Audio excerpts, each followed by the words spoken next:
가장 큰 축복, 온 가족이 함께 예배드리는 것.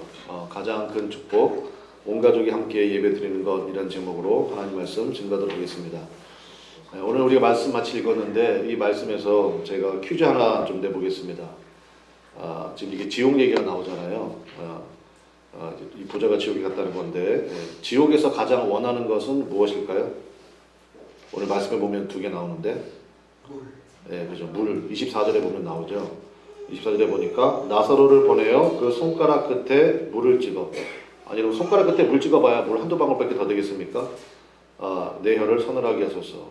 물 한 방울을 가장 원하는구나. 또 한 가지가 뭘까요?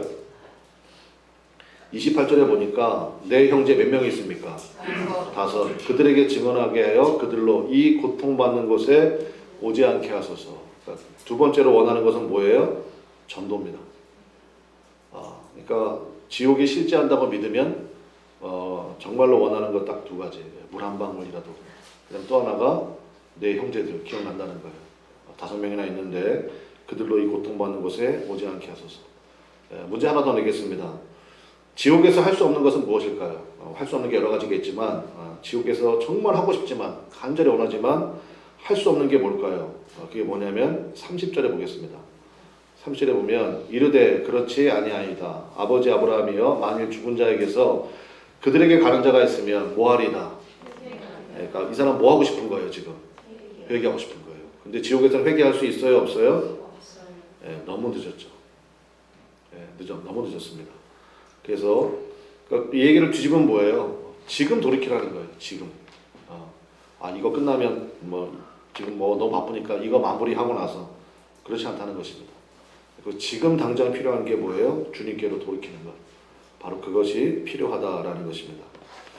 오해가 있기 때문에 이거는 조금 우리가 정확하게 짚고 넘어가야 될 것 같은데 여기는 사실은 지옥이 아닙니다.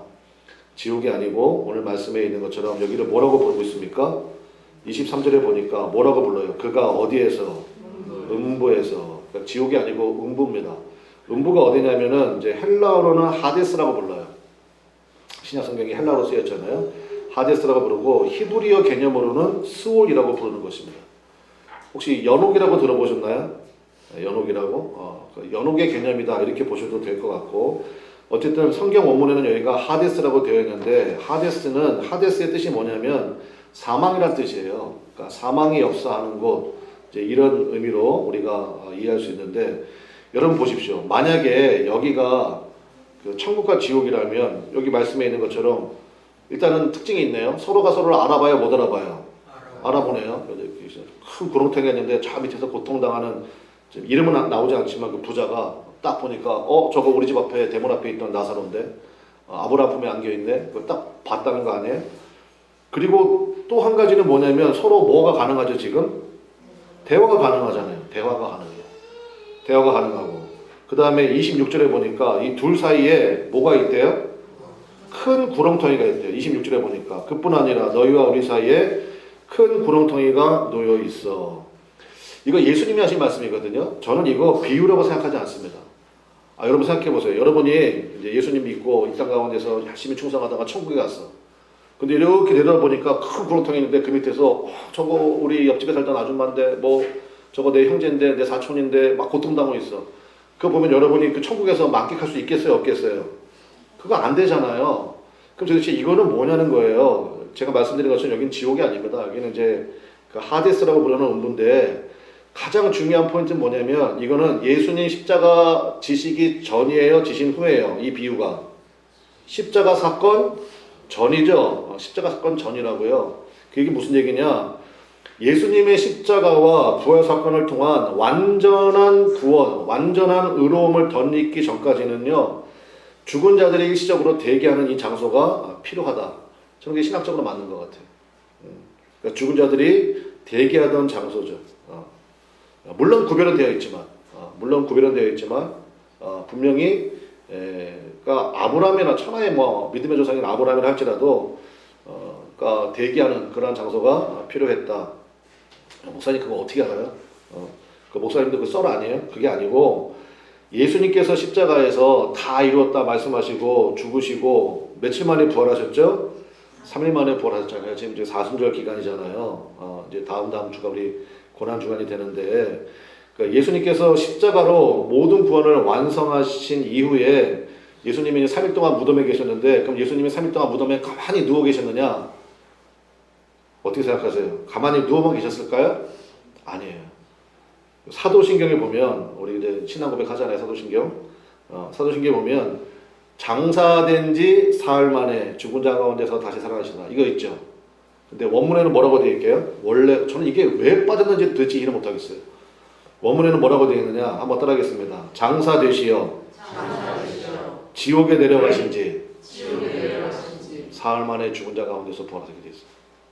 뭐가 빠져 있는 거예요? 지옥에 내려가시사. 이게 되어 있어요. He descended into hell 이렇게 되어 있다고. 원문에는 있어요. 원문에 영어 사도신경에 있어. 근데 우리나라에만 이게 왜 빠졌는지 난 도무지 모르겠어요. 그러니까 이거 굉장히 중요한 신학적 개념 아닙니까? 예, 골로새서도 나와요.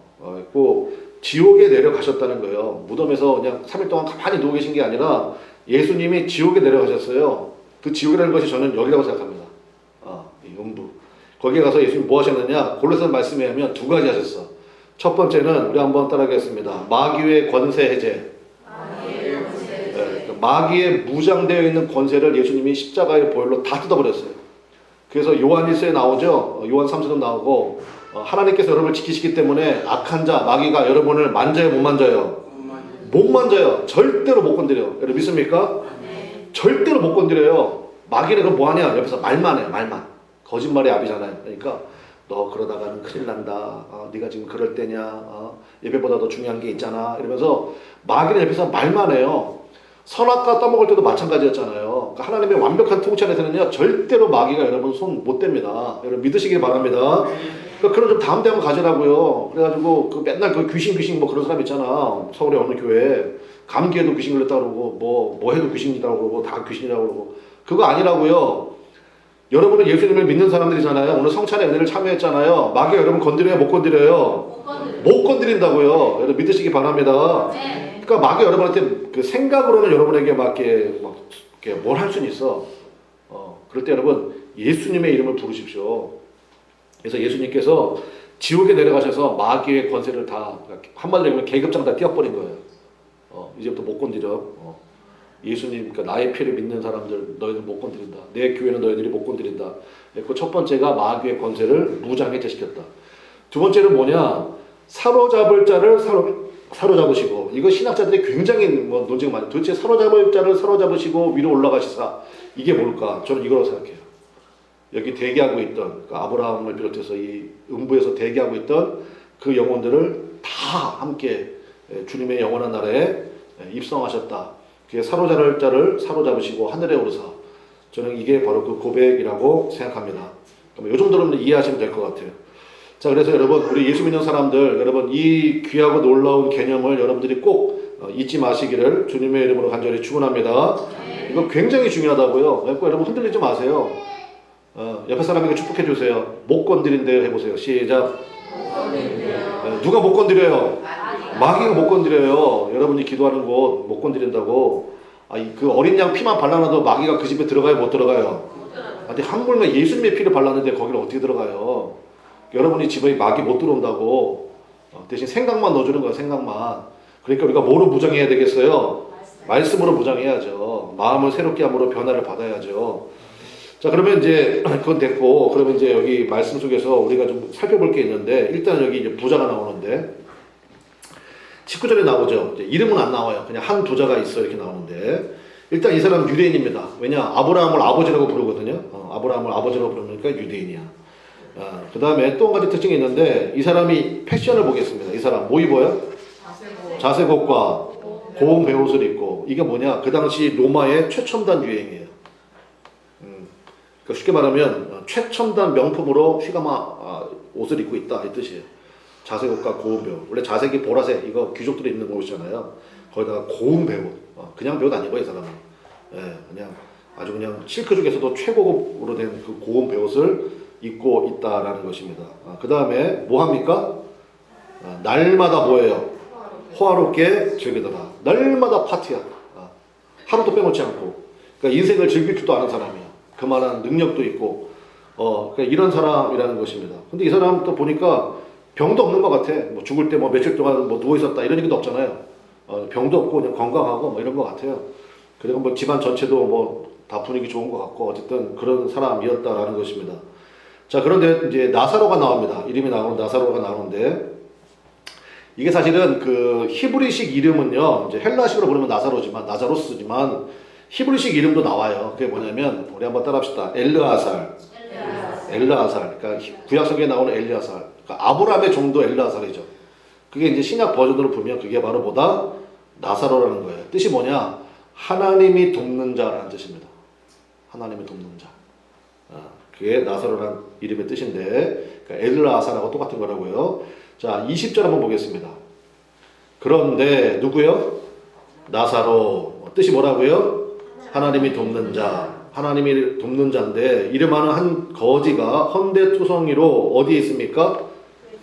그 부자의 대문 앞에, 그 입구 출입구 앞에 버려진 채 있다. 요 버려졌다는 말도 굉장히 좀 의미가 있어요. 이게 헬라어로 에베블레토라고 되어 있는데 요 굉장히 신학적인 의미가 있는 단어입니다. 그러니까 세 가지인데 첫 번째는 병 걸린 상태에 있을 때 던져졌다 이렇게 얘기해요. 버려졌다. 에베블레토. 두 번째, 아무도 돌보는 사람이 없어. 에베블레토예요. 그다음 세 번째, 스스로 먹을 것을 마련할 수 없는 상태. 그걸 에베블레토라고 불러요. 그러니까 이 사람이 나사로가 이런 상황이었다고요. 근데 나사로 이름이 뜻이 뭐라고요? 하나님 돕는 자인데 어떻게 살지? 이거 좀 궁금하지 않아요? 여기서 우리가 굉장히 중요한 개념 하나를 잡아야 돼요. 그게 뭐냐면 그 마더 테레사라고 하는 분 있잖아요. 근데 마더 테레사가 굉장히 중요한 신학적인 명제를 하나 던졌는데 그게 뭐라고 했냐면 이분이 이렇게 얘기했어요. 예수님은 날마다 우리에게 오신다. 다만 변장하고 오신다 그랬어요. 그 사람이 마더 테레사가 인도에 그 정말 극빈한 지역 가가지고 그 가보니까 근데 최근에도 그런 것 같은데 길거리에서 죽은 사람이 그렇게 많대요. 그러니까 예전엔 더 했겠죠. 그러니까 마지막 순간이라도 정말 인간답게 하얀 시트가 깔린 침대 위에서 따뜻한 수프를 먹으면서 그렇게 마지막 생을 마감할 수 있도록 그걸 호스피스 사역이라고 그러잖아요. 그 사역을 굉장히 열심히 하셨거든. 마더 테레사가. 그래서 그 굉장히 그 사실 힘든 일이잖아요. 그때마다 막 지치기도 하고 막 여러 가지 막 문제도 많이 생기고 그랬을 때 그때 이 마더 테레사가 그 어떤 신문 인터뷰 기사에서 하는 거예요. 당신은 이분들이 길거리에 에베블레토 버려진 자라고 보십니까? 아닙니다. 저는 이분이 예수님 같아요. 그래서 예수님은 날마다 우리에게 오신다. 다만 어떻게 오신다고요? 변장하고 오신다. 그러면서 성경 한 구절을 읽어줬어요. 그게 뭐냐? 마태복음 25장 40절인데 임금이 대답하여 이르시되 내가 진실로 너희에게 이르노니 너희가 여기 내 형제 중에 지극히 작은 자 하나에게 한 것이 곧 누구한테 한 거예요? 네게 한 것이니라. 그러니까 이 말씀으로 자신의 삶을 걸어버린 거예요. 예수님은 우리에게 날마다 오십니다. 다만 어떻게 오십니까? 변장하고 오신다는 거예요. 그럼 이 이야기에서 우리가 알 수 있는 게 뭐냐? 이 부자는요, 부자잖아. 로마식 최첨단 유행을 즐기는 사람이잖아. 날마다 파티하는 사람이잖아. 그러면 이 부자는요, 그의 대문 앞에 있는 그 비참한 지경에 있는 나사로를 도움으로써 하나님을 만날 기회를 놓쳐버린 거예요. 나사로인 걸 알았거든요. 이 사람 유대인이니까 알아요. 나사로라는 이름의 뜻이 뭐라고요? 하나님이 돕는 자라는 거 알아요. 그의 대문 앞에 있어요. 여기 있는 형제들도 비롯해가지고 들락날락거리면서 나사로 봤을 거예요. 근데 보세요. 정말 이상한 것은 만약에 이제 파티하러 가. 근데 그 대문 입구에 나사로가 막 이렇게 헌대를 앓고 막 이렇게 비참한 지경에 처해 있어. 그러면 야, 저 사람 치워버려라. 이렇게 할 수도 있잖아요. 근데 치우지도 않아. 그렇다고 뭐 돌보는 것도 아니야. 제가 보기에는 전시용품처럼 둔 것 같아요. 뭐 자기 자녀한테 얘기했겠지. 너 얼마나 복된 줄 알지? 너 내 자녀로 태어난 게 얼마나 감사하냐? 너 나사로 아들 태어났으면 너 저렇게 하는 거야. 봤지? 그러니까 엄마 아빠도 잘해. 아무튼 뭐 치우지도 않아. 그냥 계속 그 앞에 그냥 둬요. 그냥 그렇게 그냥 방치해뒀다라는 것입니다. 나사로를 도움으로써 하나님의 도움을 만날 수 있는 너무너무 소중한 기회를 놓쳐버린 거예요.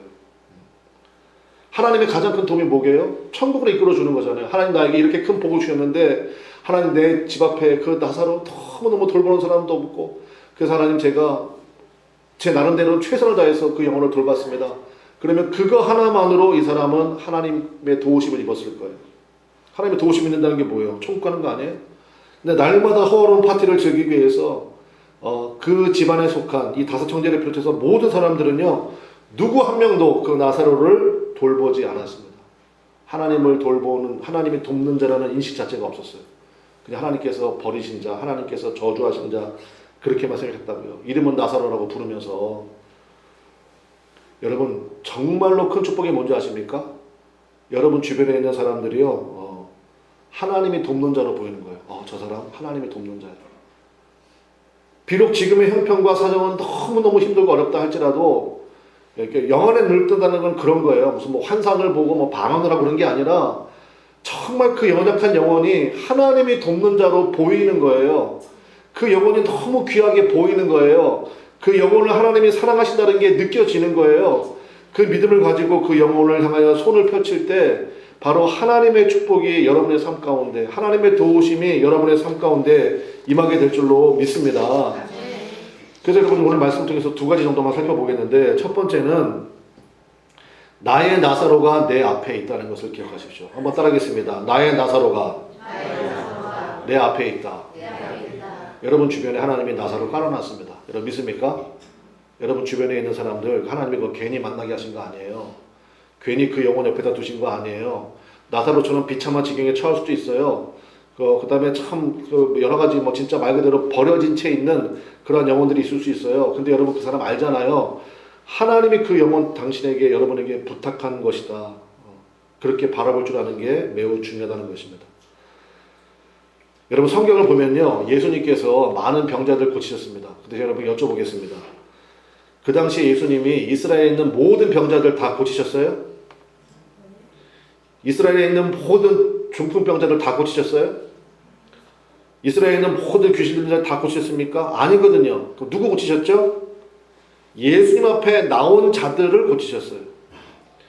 예수님 앞에 나와서 나를 불쌍히 여겨달라고 간구하는 자를 고치셨어요. 예. 그 뭐 중풍자의 비유 아시잖아요. 사람들이 너무 많아서 갈 수가 없었다면서 그때 야 오늘은 날이 아닌 것 같아. 그러지 않았다고요. 야 무슨 소리야. 저분 앞에 가야 네가 병이 낫는다.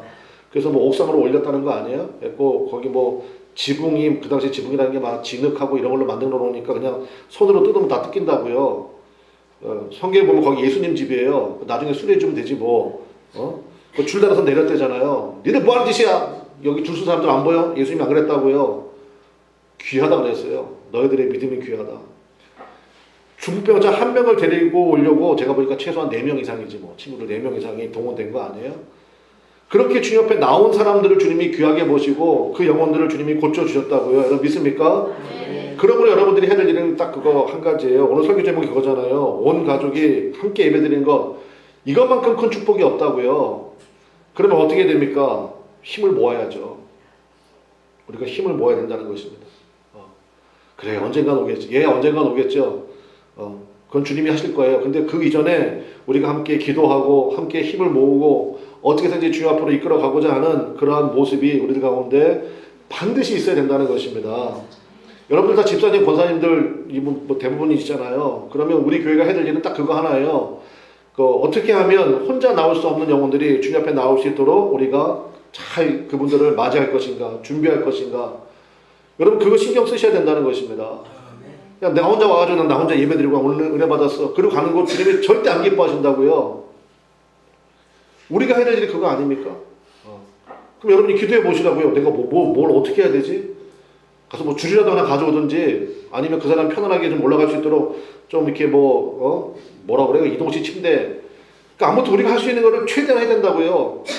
기회교원에 모여가지고 우리 다음번 야외 가는데 뭐 먹을까요? 맨날 그런 거 해야지 말고 어떻게 하면 혼자 힘으로 나올 수 없는 분들이 주님 앞에 나올 수 있도록 우리가 마련을 할까요? 어떻게 프로그램을 짜야 될까요? 어떻게 초청을 해야 될까요? 그거 같이 해야죠. 예수님께서 이 비유를 말씀하신 핵심이 뭡니까? 이 비유를 앞에 있는 거하고 연관돼서 봐야 되는데 우리가 오해하면 안 돼요. 이 땅에서 고생하고 가난한 사람들 다 천국에 간다. 그런 거 절대 아닙니다. 예수님께서 이 비유를 말씀하신 핵심이 뭐냐? 방금 말씀드린 것처럼 여러분 주변에 있는 나사로, 뜻이 뭐라고요? 하나님이 돕는 자, 그 나사로를 보라는 것입니다. 방치하면 여기 있는 부자처럼 지옥 간다는 거예요. 그럼 말씀의 결론 뭡니까?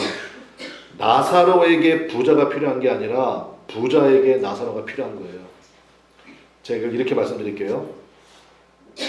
잘 들으세요. 남의 문제 풀다가 내 문제 풀려요.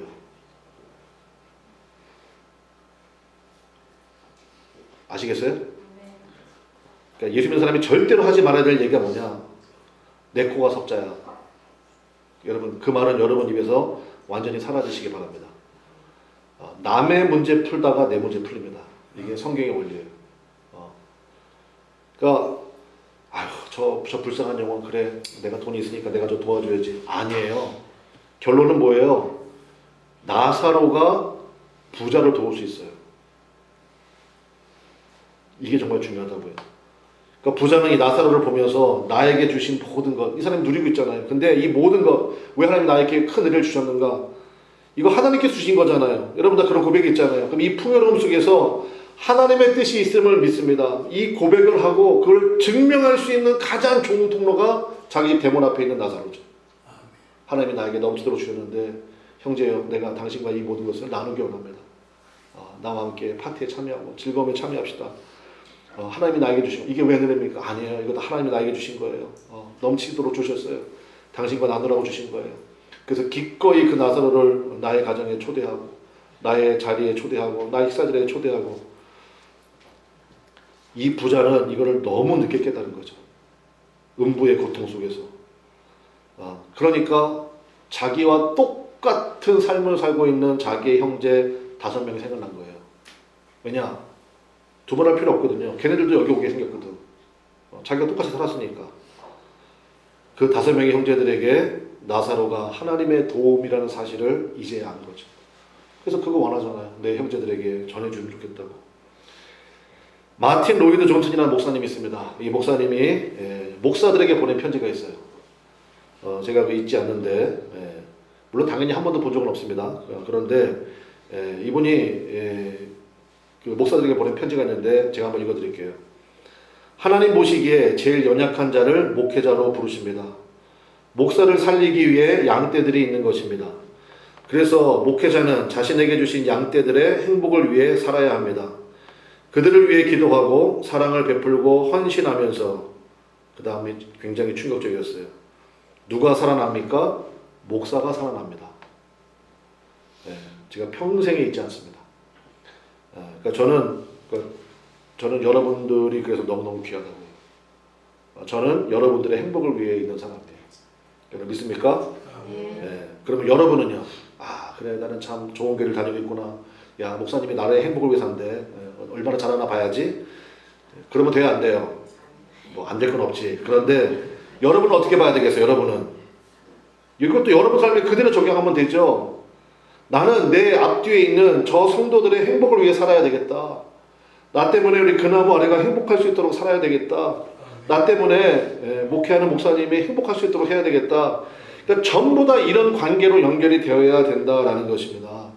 하나님께서 여러분 주변에 던져놓은 사람들이 있거든요. 그분이 바로 나사로라고요. 그분이 바로 하나님의 돕는 자라고요.